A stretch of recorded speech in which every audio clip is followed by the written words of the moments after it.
Buenos días. Good morning. Thank you, everyone, for attending our event today. Weren't the mariachis, the Irving Dual Language 8th graders, award-winning mariachi groups? Weren't they great?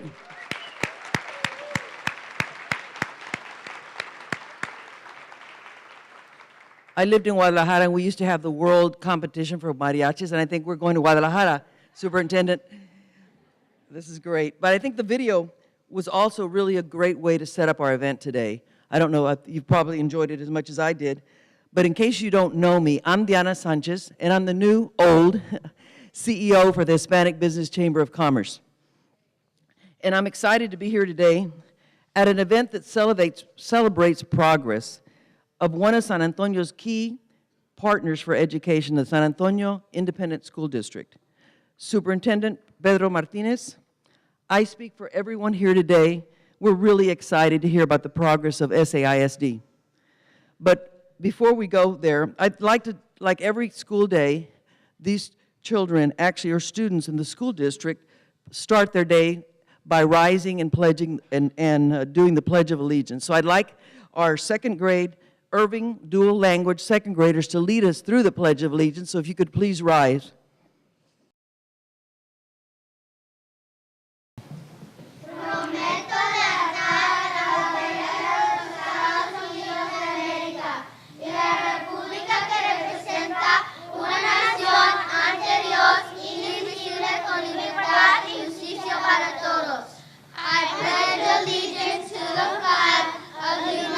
States of America, and to the republic for which it stands, one nation, under God, indivisible, with liberty and justice for all.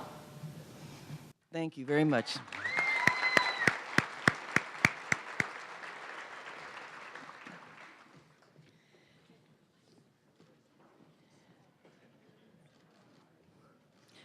Thank you for leading us through the pledge. Can you believe that they're second graders? Now, this is going to be a test. I want you all to recite the Pledge of Allegiance in Spanish. I heard silence, and then when we went into English, everybody was like, I know it, I know it. I love it. But I want to thank you for coming here today, and especially the esteemed board members that we have with the San Antonio Hispanic Chamber of Commerce, the San Antonio ISD Foundation, and the San Antonio Chamber of Commerce, as well as all of our amazing elected officials. And I'd like them to stand so we can recognize them, because this is truly a support of the community for our education in this city. Can you please stand?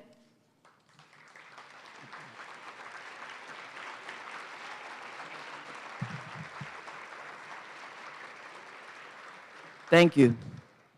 I also want to take the opportunity to recognize our generous sponsors and the contributions that they've made for this event. And we've got several of them, and it's really good to see the contribution and the commitment that we have to education as the private sector and the public sector.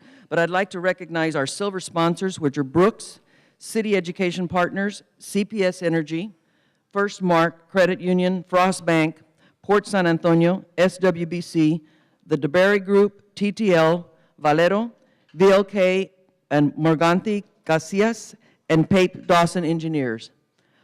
Our bronze sponsors are Teach for America, Texan Can Academies, Family Service Association, Texas A&M San Antonio, and the San Antonio Independent School District.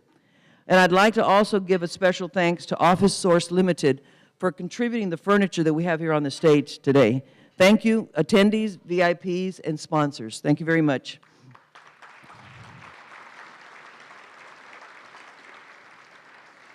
And I want to thank you just for being such strong advocates of education. We know that that's the backbone not only of this city, of the future of our youth. But I'd also like to recognize and show appreciation for the SAISD Foundation and also the San Antonio Chamber of Commerce for their continued partnership. And this has truly been a partnership to continue to host this event. Thank you very much.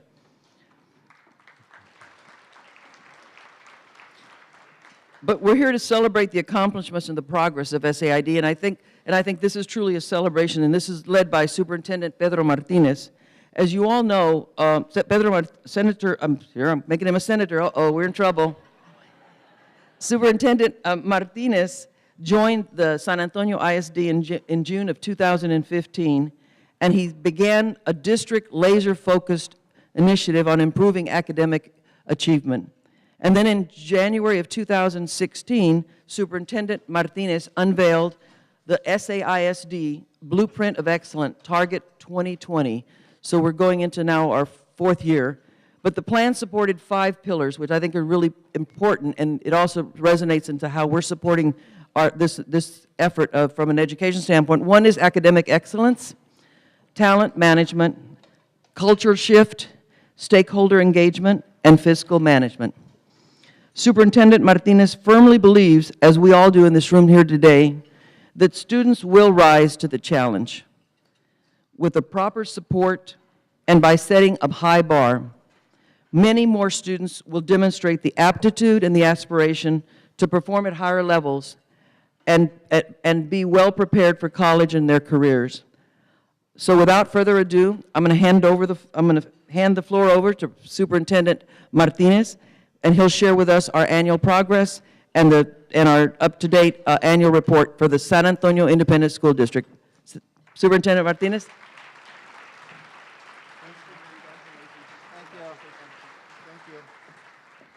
Good morning, everyone.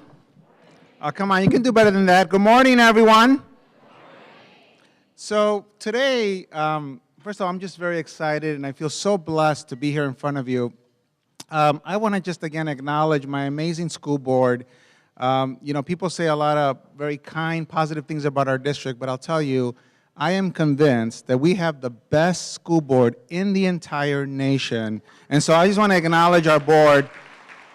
We have made some tough decisions, and they have stuck with us because they believe, just like what we believe, in our children, in our neighborhoods, and the potential that exists. I also want to acknowledge my staff. I have many of my cabinet members here that I'll tell you, it's now almost finishing 4 years.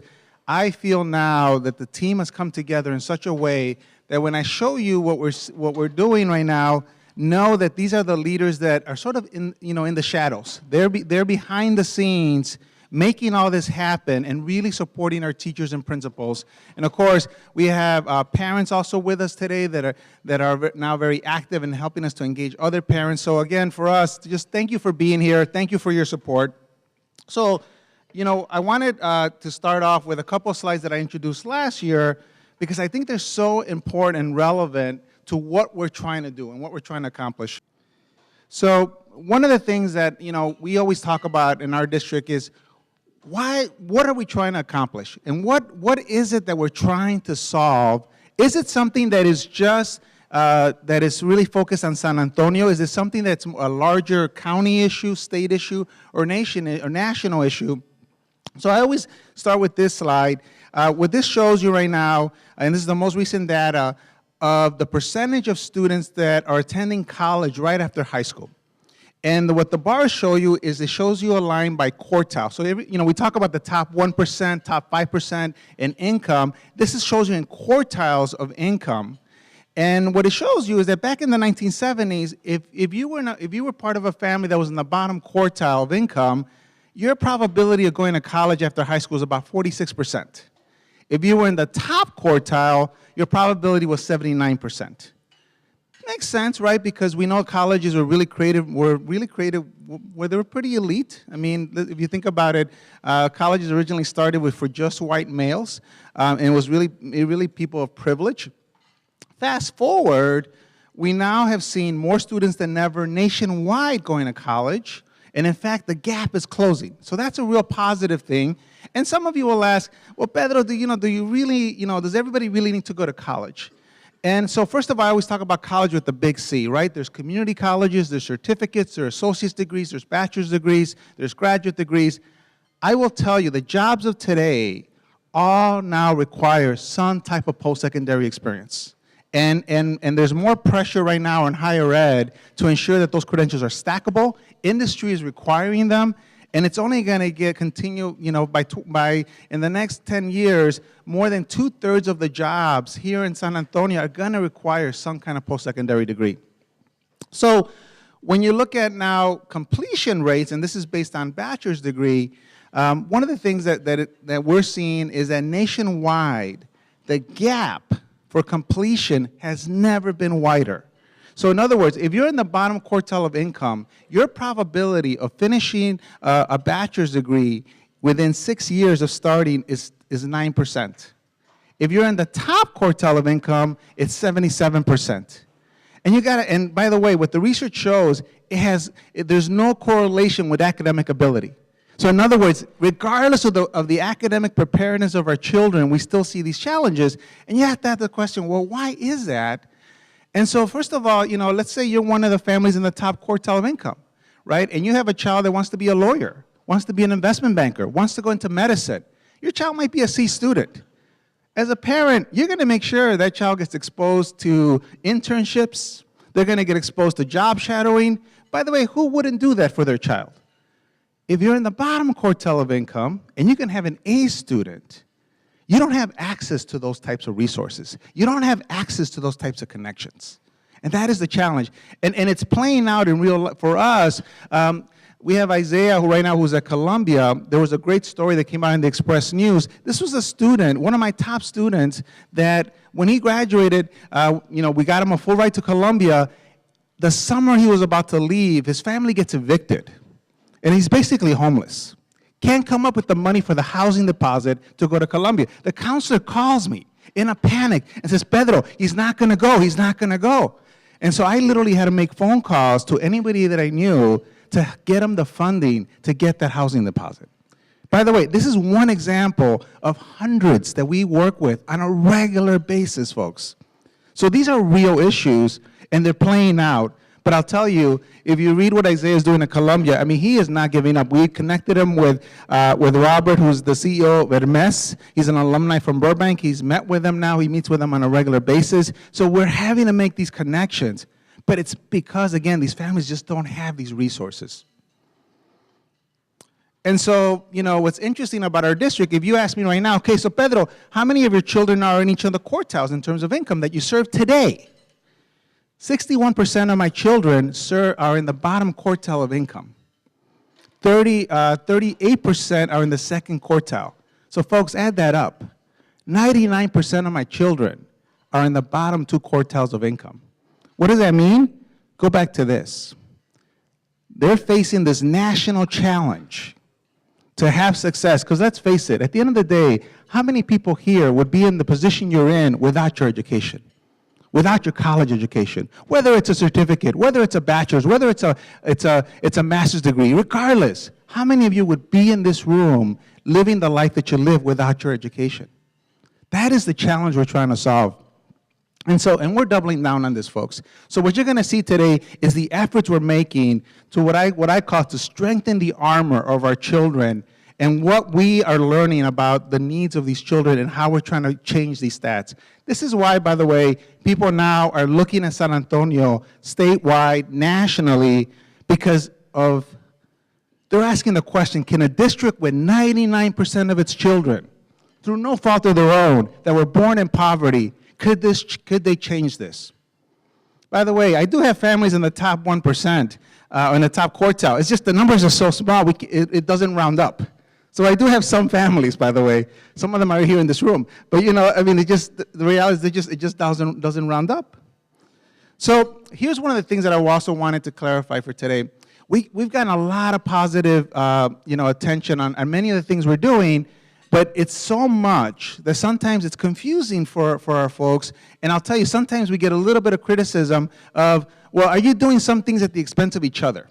So for example, we have new school models that if you Google any one of them, they're like, people love them. They're different, they're innovative. I have some amazing leaders, and now I'm going to show you just a couple of slides on that. And then at the same time, we're doing this massive district-wide turnaround. And we don't talk as much about our turnaround. Today, though, 80% of my slides are all about what's happening with our turnaround. But I want to talk about it in these two different paths because they're both happening. They're not happening at the expense of each other, but they're both needed. So first of all, new school models. Why do we create new school models? When I started almost 4 years ago, we saw school buildings for charter schools that were authorized by the state going up at, just a significant pace. Today, as we sit, we have almost 14,000 independent charter seats authorized by the state in our district that are either in our boundaries or right along our boundaries. We have the highest penetration of outside charter seats of any district in Bexar County. I haven't compared to the other cities in Texas, but definitely it's one of the highest. We're definitely higher than Fort Worth. Again, I haven't compared to Houston, higher than Austin. Houston might be close, Dallas might be close. And so this, by the way, created a significant challenge for, and it was competition. It was competition. And so when I started, I realized very quickly, I had families that were choosing these options, and if we didn't change the conversation about our district, there was no way that we would be competitive. So we started looking at our schools. And so when I started, the board had already started on a path of closing buildings. And we had a really, I still remember this long conversation among us saying, who do we want to be? Do we want to go on this path of closing schools and shrinking? Or do you want to take these charters head on? Right? I mean, do you want to just show families that we can create these options? So we had three schools at that time, YWLA, Travis, and Fox Tech. These were schools that didn't have attendance boundaries. We call them our choice schools. They were my tall trees in a short forest. They were doing okay, but they were okay. They weren't great per se. They were okay. These three schools now in the new accountability system are all solid A's. Recently, in the last week, the Express looked at the top 25 high schools in Bexar County. Young Women's, Fox Tech, tied at number 1, 100% graduation. Travis, 99% graduation in the next tier. But folks, I got to tell you, what the Express didn't look at is the percentage of students, and by the way, all these schools have poverty levels of at least 70, 80%. The percentage of students going to college, the percent of students going to universities. My girls at YWLA have been accepted in almost all Tier 1 universities across the entire nation. Same thing with Travis. Same thing we're seeing with Fox Tech. That's what the Express is not seeing, that underneath this, and YWLA now exceeds the nation in SAT scores. They exceed the nation in AP Scholars. So my point is, these schools are getting stronger. And then we created now 8 new other schools, including 2 that will be open next year, of the schools that have grades, because some of them are still growing in their grade levels and don't have enough data, but the schools that have grades, nothing is lower than a B. So all of our schools now at ratings from A through F, and our district has a rating now, none of our new schools are lower than a B. So my message to parents, if you don't want to wait for your neighborhood school to improve, we have options for you. Some of these schools are really popular now. We have waiting lists. We reserve seats for our poorest families because we don't want to further segregate our community. So that's another problem. It's a nice problem to have. It's a problem we do have right now, but it's happening, folks. So this was I call this my offense. And by the way, the seats that these schools have now that are adding for next year are 1,300. I showed you with charters, there's going to be 800 added. And so to me, look, I don't mind competition. Bring it on, right? But now we want you to know we have something to compete with now. So now let's talk about our district turnaround. So this is where I'm going to spend the rest of my presentation. And so why a turnaround? So here's what we know, and we asked the state to go back to my first year to really make sure that we had a solid baseline of data. And here's what we know. At that time, right now we get grades. At that time, if the district would have gotten grades, and this is, the state verified this for us, we would have gotten an F as a district. 35,000 out of 50,000 students would have been in what they call improvement required campuses, which means that there's 8,000 schools statewide. If you're improvement required, you're in the bottom 5% of the entire state. So think about that for a second. 35,000 of my children were in the bottom 5% of schools in the entire state. And we saw it. We saw it in terms of children going to college or the lack of opportunities to go to college, the low percentage of college readiness. Many of our parents who for generations have been through our schools, they would say, Pedro, that's the way it's always been. We have these parents now they're in their 50s and 60s, they have these great memories of their schools. But then when we go deeper and we talk to them, they say, well, you know, Fox Tech was the school you went to when you didn't go to college. Fox Tech was the school you went to when you couldn't get into Jefferson because you didn't know the right people. You know, it's these stories that still to this day affect our families. And so this is what we're struggling. This is what we're fighting, right? It's this past. The other thing that we saw was we had antiquated processes and systems. We had very restrictive policies. We had limited choice options. And of course, you know, very low performance, low accountability. It was mentioned earlier our strategies we really use was these 5 strategies because we wanted to redefine what it meant to have excellence in our school district. And so here's what's happening now. So first of all, we went back to the basics. We said, okay, we need to have strong instructional leaders in every single school. And I will tell you, and we made significant changes, but now as I sit in my 4th year, we've never had a stronger instructional leadership team in our schools. We have superstars now, and I'll tell you, we have some principals that are still struggling, but it's just because the work is so hard. The challenges are just so large. And so for us, we just have to work with them and support them, but we've never had a stronger team of instructional leaders. And by the way, we have no shame. We stolen talent from everywhere we can steal it. And we will continue to do that, folks, because our children deserve it. We started elevating our teachers because I would see our strongest teachers, they would get burnt out and they would get frustrated and then they would leave us. So we created what we call a Master Teacher Initiative, which takes our strongest teachers with strong track records. We pay them $15,000 more. They do work extra hours because they're working with these kids. And we started with 0. We're now at 454 2 years into the initiative. We'll be going to 600 by next year. Our goal is to have 1,000 out of 3,200 teachers. I've told our board members, in the next 10 years, go for 2,000, because our children deserve it. And we know that when we support these teachers, they stay. By the way, we're keeping over 90% of our master teachers. We asked principals. So there's a research study that you can Google called Irreplaceables that say that there's individuals, think about this in your own organization, there's individuals that if they leave you, it literally takes over 10 hires to find somebody like that. There's actual research like this about teachers. So we asked our principals, identify your irreplaceables. And they identified district-wide. These are teachers, 475 out of 3,200. And so we started, really getting to know who they were, right? And we started talking to them. And so now, whenever any one of these teachers is going to leave us, literally Dr. Weber, who heads over talent management, he goes over there immediately, says, hey, what's going on? What can we do for you? What can we do? And we've had stories after stories of teachers that were thinking about, they've gotten offers and we got them to stay. We're keeping over 94% of our irreplaceable teachers. And we've made significant investments across our district, everything from athletics to fine arts.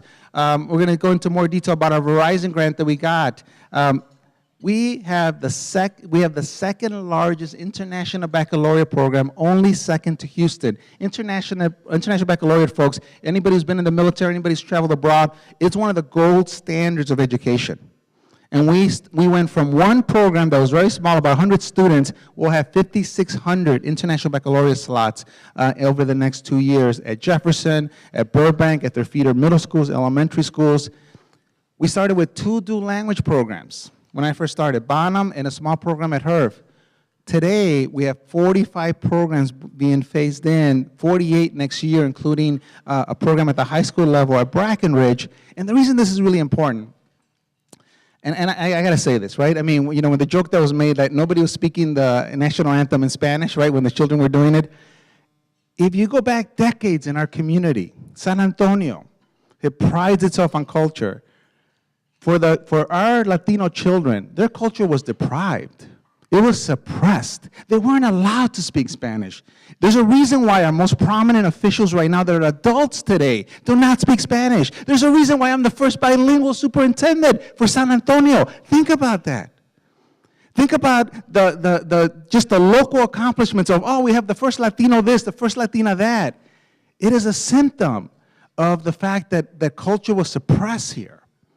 And I'll tell you, when I work with our parents, you know, they're struggling with that. And so, you know, when we went to our parents who are, you know, Spanish is still their first language, and we said, look, we want to introduce dual language programs. They're like, no, Mr. Martinez, please, don't. They got to speak English. They got to speak English. Otherwise, they'll never be successful. We said, no. As Dr. Dow always reminds me, and Dr. Hernandez, your culture and your language are an asset. They're going to make you more valuable in our community. And it will be honored and treasured here in San Antonio, because I know that's the kind of community we have. So we started just educating people, educating parents and teachers. We started taking them to the Valley, where they've had dual language programs for decades that have been very successful. And guess what? Now, fast forward from a grassroots effort, now we have 45 programs being phased in, including Irving and Twain, that are wall-to-wall dual language, 48 next year, including Baton Rouge High School. So that is what's happening. By the way, folks, for the first time, double-digit gains for English language learners. Double-digit gains for the first time we're seeing. So they're part of the progress. And in fine arts, you know, we're one of the first districts in the county where now every one of our children in elementary school now have exposure to art. We now have almost 80% of our students now that are exposed to fine arts across our entire district. Because, folks, what we don't want to create is a district that is so just focused on testing and worksheets. What our parents are telling us is we want our children to be good citizens. We want our children to enjoy the pleasure of what it means to be in the arts, right? To enjoy the pleasure of the humanities. At the same time, have high expectations. And so this has been a priority for our board. And, you know, you can see early results just in the last year. We had the best performance in our music programs in our high schools, 5 out of 7 high schools ranking at the highest in our regional competitions, best in 30 years, folks. This was happening in San Antonio. So, you know, one other really cool initiative, and this is a standard that I want you to understand is going to be set for the entire district. We were able to get a grant from Verizon where our 4 largest middle schools all now have devices one-to-one with data plans for the children that they take home. Our teachers are also all being trained in strategies around technology, not only integrating technology, but around STEM. What I love about this is we're in a district where the majority of our neighborhoods still don't have internet access, where even the infrastructure in the ground doesn't exist, folks. So there's parts of our city, believe it or not, that unlike Stone Oak, unlike La Cantera, unlike Bernie, don't even have the infrastructure in the ground to get high access speed. And so we said, you know what, we can't wait for people. We just can't wait. So we just said, we just got to do it ourselves. So for example, not only did we do this, we went and got a large federal grant and a large state grant, so we're going to put in our own fiber in our district, and we're going to own it ourselves and give the highest speeds possible to every single classroom, and now we're having a conversation of how do we extend that to the homes, because we can't wait, right? This is what our children deserve, and these are the things that have been holding back our kids. And we're having some amazing partnerships. So we just partnered with Accenture to do a cybersecurity early college program at Sam Houston, where our children will get internships. They'll do job shadowing.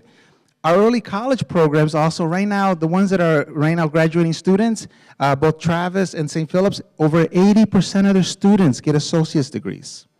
And 100% of them go on to 4-year universities. So again, folks, we're changing the trajectory of these families.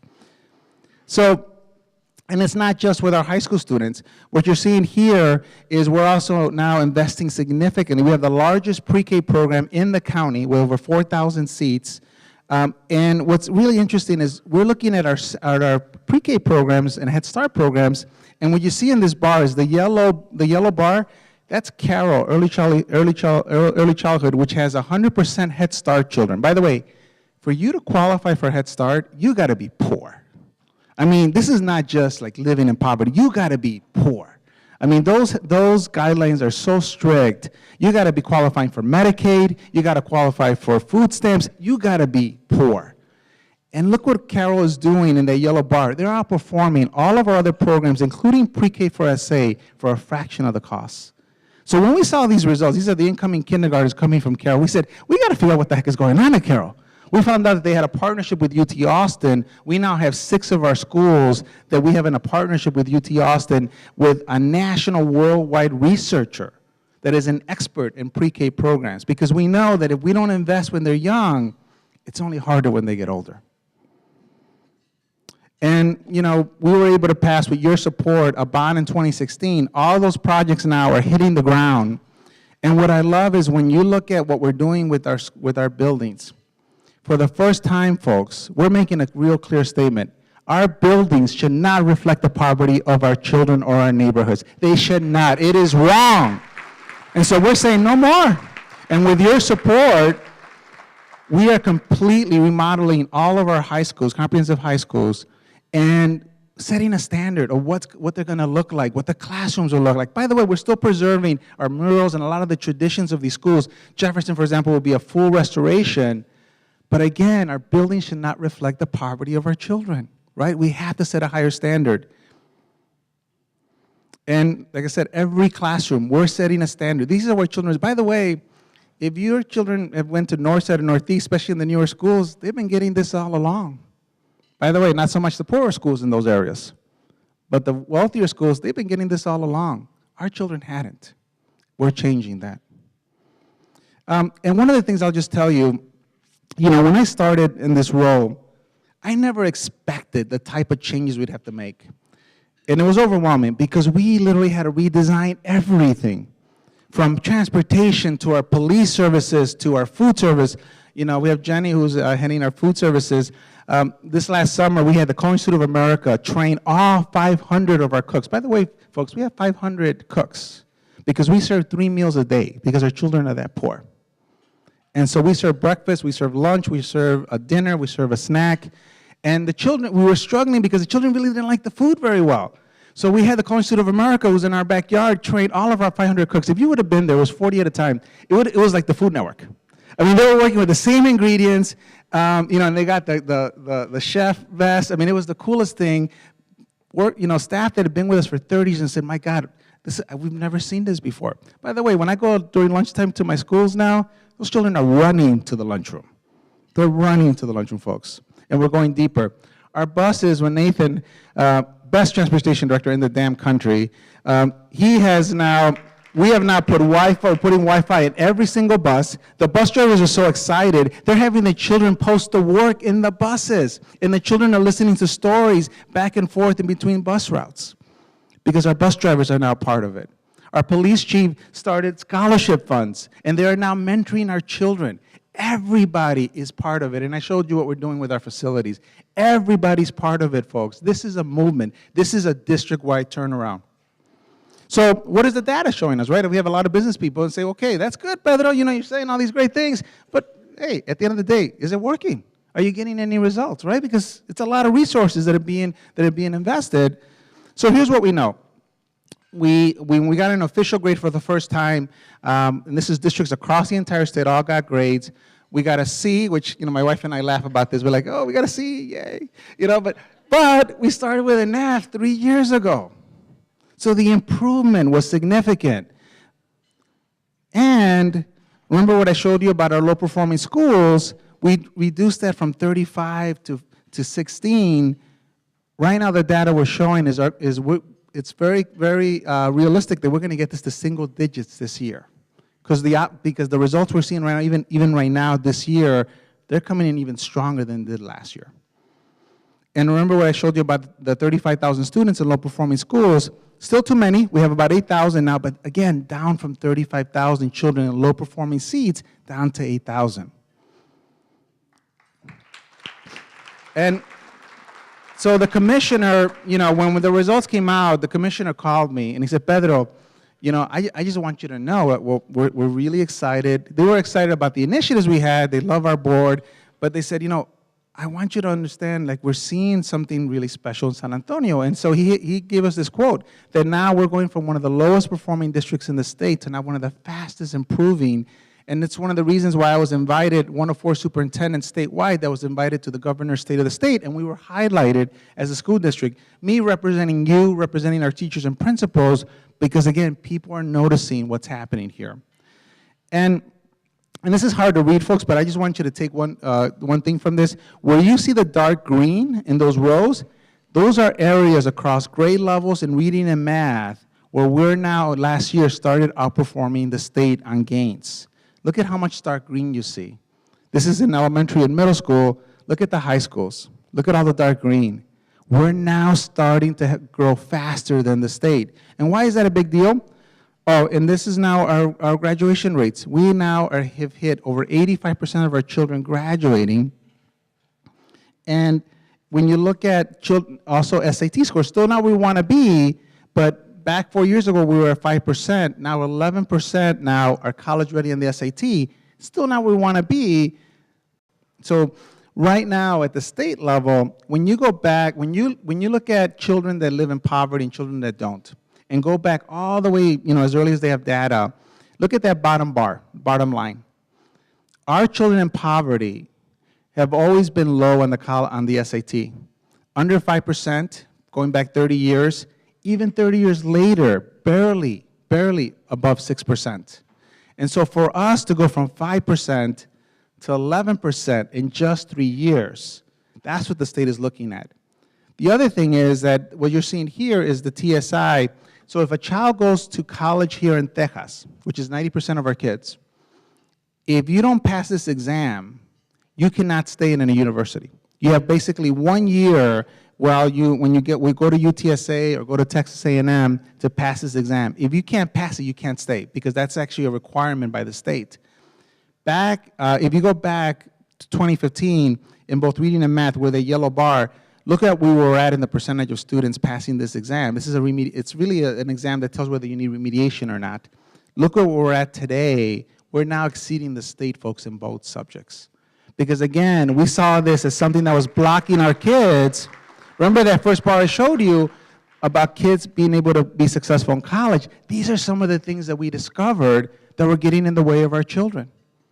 And so for us, and we're exposing our children, we're strengthening their armor. So now 42% of our students are now exposed to, these are graduating students that are exposed to advanced placement classes, which is our college level classes. Because again, we want to strengthen their armor. We want to change that first slide that we showed you. And we're also exposing our children to dual credit. We have children now taking classes at UTSA, at San Antonio College, at St. Philip's. We have children taking online classes with UT Austin.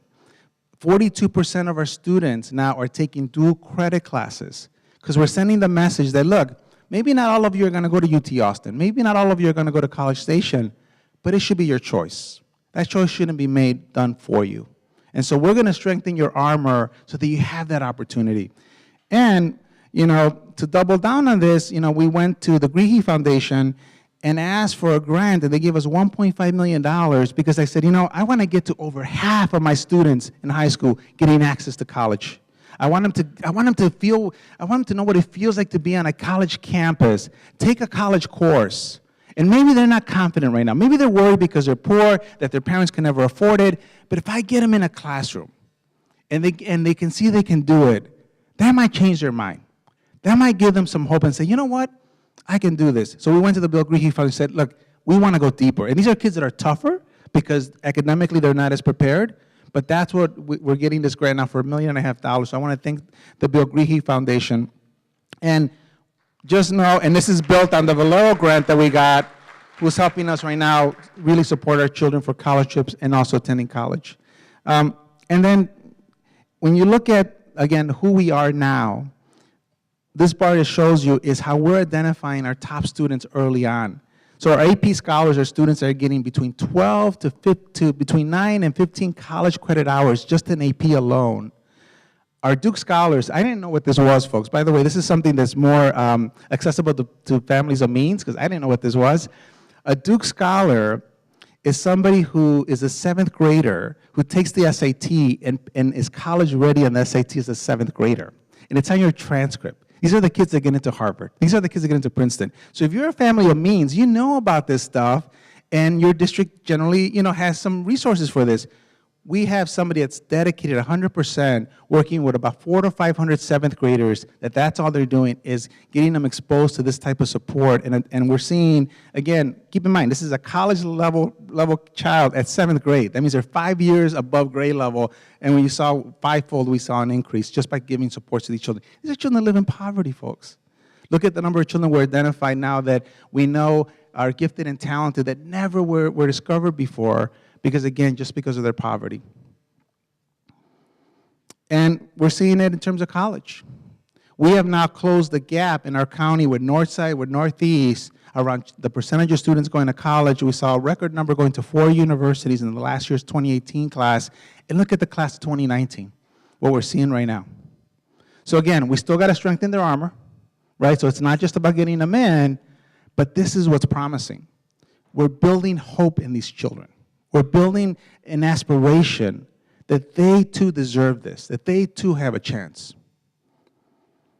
And in this last junior, our last 11th grade class, for the first time, we had Harvard and Yale prize book winners from every single high school, first time ever in our district's history. So this is also another entry. So if you're a Yale or Harvard book winner, you get on the radar of all the Ivy League schools, and they start looking at you as a junior to potentially have you give you preference for entry. And we also have 3 of our students today that are Quest Spirit Scholars, but I wanted to just acknowledge our 3 Quest Scholars that we already know today, because we'll know in May where all of our students are going to college, but we already know these 3. You can see where they're going: Brown, Notre Dame, Washington, and Lee. And so again, I just want to acknowledge that these 3 students already have full rides.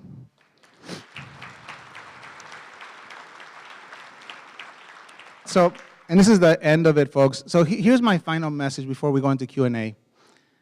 Here's the thing that we're seeing. Again, like I said, I don't mind competition, folks. Bring it on. Our neighborhood schools, for the first time, are now starting to outperform their competition. So it's not just our choice schools that I showed you that nothing is lower than a B. Our neighborhood schools. Look at this example. IDEA actually has some really strong schools. I'll tell you, I mean, they actually have some really strong programs. The superintendent of IDEA told me, he said, Pedro, we're having the hardest time filling our seats now in San Antonio, and they have schools all over the state. This is why. Look at Gates is an A school with the latest accountability system. Look at MLK is a B, Smith is a B, Miller is a C, and look at how it compares to IDEA. Here's another example, Highland Hills and Forbes and Ball, B's and C's. Look at what Jubilee Highland Hills is at. Look at Jubilee in Highland Park Elementary School, now with a B. Here's an example of one of our dual language programs, Graebner, who is one of our largest schools, came out with a B in the latest accountability system. Look where Kip Esperanza is at. And look at where Woodland Hills is at. Again, not where we want to be. Still, a C is not great, but compared to where our competition is at. So this is what I'll say, folks. We don't mind competition. We don't mind. One of the things that we're going to see is that when schools serve the level of poverty that we serve, and if they're not using research-based strategies, if they're not investing a lot of resources, the work is really hard. There's a reason why in our country that people in poverty have the hardest time to move up socially, economically. There's a reason for that. And what our schools are trying to show is that poverty should not determine your destiny. Poverty should not determine what your future and potential can be. But it's a big hurdle, because I showed you nationally what's happening. So that's what's happening, folks. Again, we're going to take some Q&A. Thank you, everyone.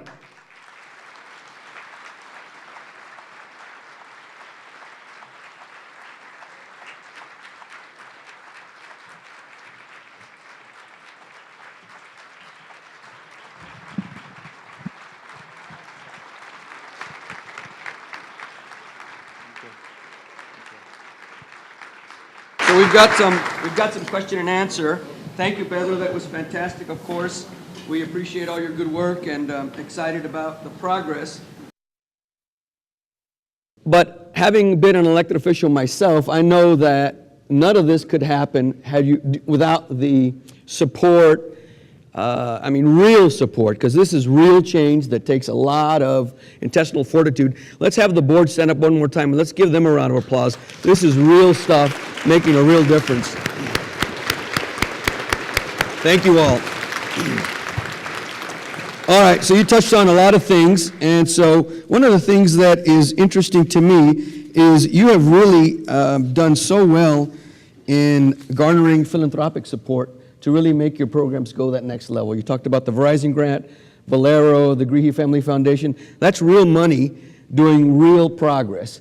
How hard has it been to garner that support, and what has been the success behind that?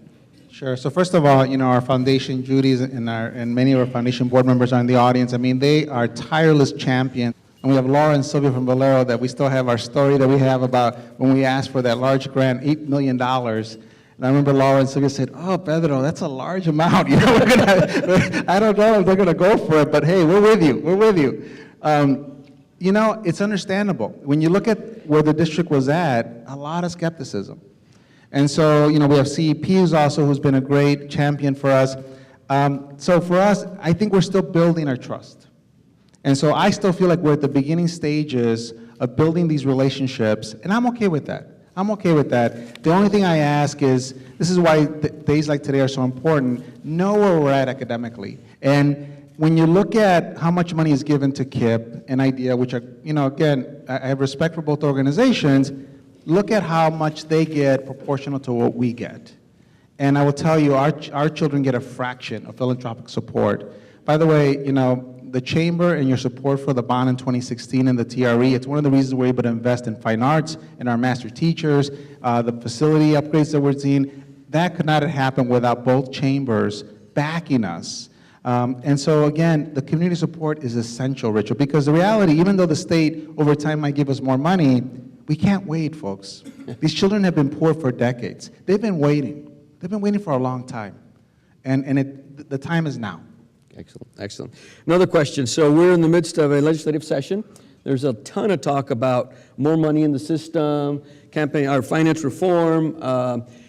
What does reform mean to SAISD if we do it right? And what are those particular things that we must have happen in order for you to take it to the next level? So one of the things we're pushing is that we have to look at poverty in a much more granular way. So when you have 99% of your children in the bottom two quartiles of income, 61% in the bottom, what's interesting, I'll share this story with you. So we have schools that will have 800 students pre-K-8, and the principal and the counselor will have about 50 students on a list. And I say, "Tell me about these students." And they say, "Well, these students we watch because they could have an off day, and if they do, we have a process of how we work with them. But these are children that are homeless. Some of them are in foster care, in and out. They have abusive situations at home. All these other, on top of the poverty." So just think about that, folks. On top of the poverty, all these other issues. And so what we're telling the state, be more strategic on how you look at poverty. Because being poor with a median income under $20,000 with a single parent is very different than if you're poor with a $44,000 income with two parents. It just looks different, folks. Right? And so we're asking the state, so we're seeing now some promising conversations about adding additional weights. That's why we're being highlighted, because they want to know what is making this district improve so fast, because they have not seen this before, folks, with this density of poverty. And I hope, Richard, that, and we have no shame in making people feel guilty, but I hope that people are seeing that, look, this state, this city cannot be prosperous if all children don't come along. That's great. Well, and so along those same lines, there's a card on each of your table, right? How you might want to get involved. You can give money, you can go to a school, you can bring kids into your workplace. There's a whole bunch of ways for you to get involved. So please take a look at that and see what you might do. Why don't we go ahead and open the floor up to questions from the audience? Do we have any questions from the audience? We've got about 6 minutes. Yes, sir.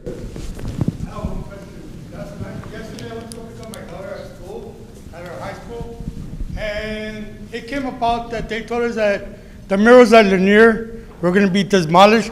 Is that true, Mr. Martinez? It's a great question. So Can actually, you repeat their question? Yeah. So the question is, are the murals at Lanier, are they going to be demolished? And the answer is absolutely not. In fact, what you're going to see, whether it's at Lanier, at Burbank, or Brackenridge, what I love about our projects is the murals are going to be highlighted in the most prominent places of our school. And what I love, it's the tradition that we want to keep with the new modern needs that our children have. Well, we'll definitely follow up with you, sir, but just know that we're making big investments in Lanier, and like I said, all the murals are going to be protected. Lanier, for Ms. Rado and I, that's Ms. Rado's neighborhood school, it's one of our top priorities. So we'll definitely follow up with you, sir. Great. Anybody else? Yes, back here. Hi, is this on? Oh. You're good. As an SAISD student, graduate, and now parent advocate, I just want to thank you sincerely for leading the charge and connecting with our community in such an authentic way, and instilling this hope and path to success within our communities, and inviting the business community to invest in our children. Thank you. Thank you, ma'am. Thank you. And I just that. want to add on to that as another SAISD parent, and thank you as well. You know, my dad was a Lanier High School graduate. My mom was an SAISD teacher for 25 plus years. And so we're deeply invested in SAISD, and we're so encouraged by what we're seeing. I know it's been a difficult, sometimes rocky road, but that's what it takes. And you have many, many parents behind you. So thank you. Thank you, ma'am. Thank you. Thank you. Any other questions? We've got a question right here up at the front. Leo? Just go, Mike's right behind you.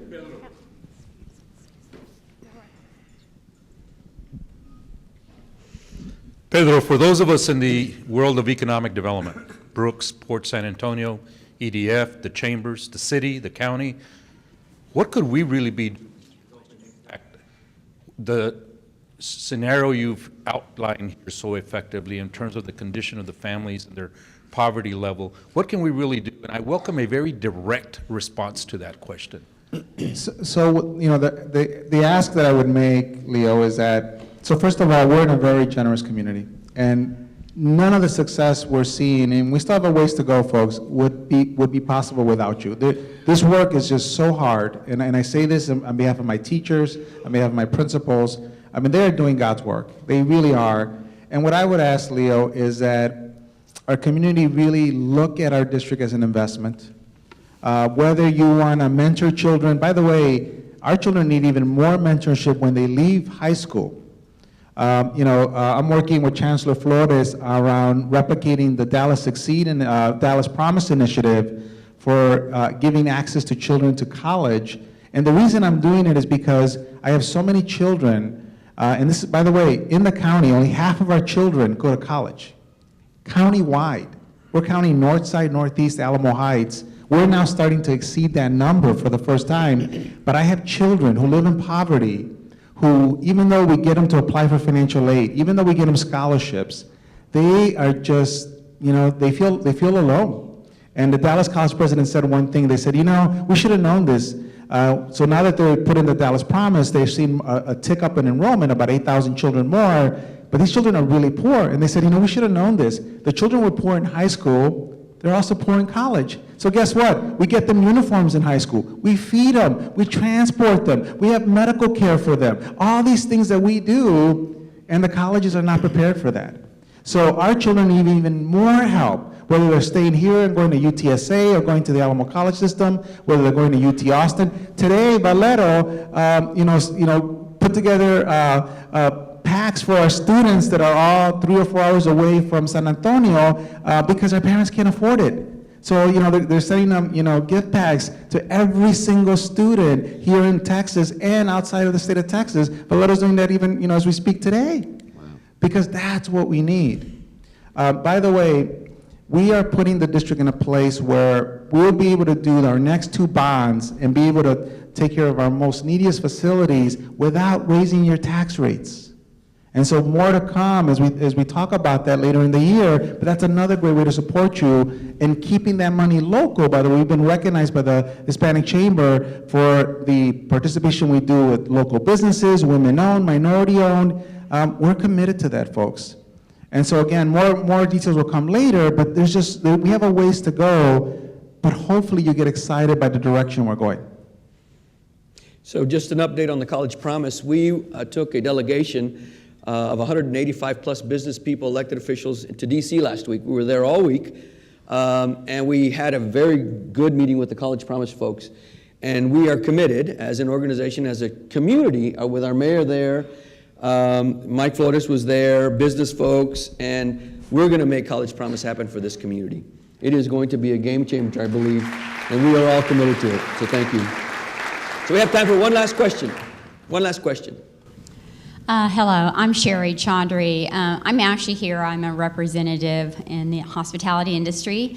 This is the #2 industry in the state of Texas, and being in San Antonio, I think you're going to see a huge movement in our industry moving forward to engage with the workforce as far as offering summer jobs to the youth. We're working with a number of different people across the city right now to help and see if we can also engage in being part of that cluster when you're looking at STEM and you're looking at construction, but having a hospitality management program, that we're not an industry of just housekeepers and front desk people, that actually we have some of the top paying jobs in the state. And we are going to work really, really hard to try to be a better partner in making sure that everybody in this district that really sees the opportunities that come into this industry and be very prosperous, and making sure that we can work on scholarships and across the board with all the schools to providing practicums and internships in our industry.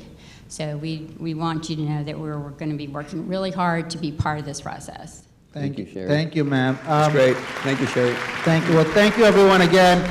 We cannot do this work without you. Again, both chambers are our biggest advocates. We have a ways to go, folks, but what we're building is we're instilling hope in children that many times for generations have lived in poverty. It has been one of the things that's held them back, and we're pushing the question that poverty should not determine your destiny. Again, our schools should not reflect that poverty, whether it's our expectations, the look of the buildings, what's in the classrooms. Know that my teachers have never been more excited. All the data we're looking at this year, we're going to build on last year's gains. And I'm more excited this year than I have been in my 4 years that I've been here, just with everything that I'm seeing. We have amazing partners like Texas Can, who's at Highlands, who's working with our overage, undercredited children. We have partners that are all signing on to this, and it is a movement, folks. So thank you, everyone. Thank you for all your support. Thank you, Walt. We want to again thank the kids from Irving for being here, and Mariachi and the pledge. We appreciate your attendance. We appreciate the fact that you keep coming down here to learn about all the great things at SAISD. We're just beginning, and we can only continue the progress with your help. With that, thank you, and we stand adjourned. Thank you, Pedro. Thank you, senor.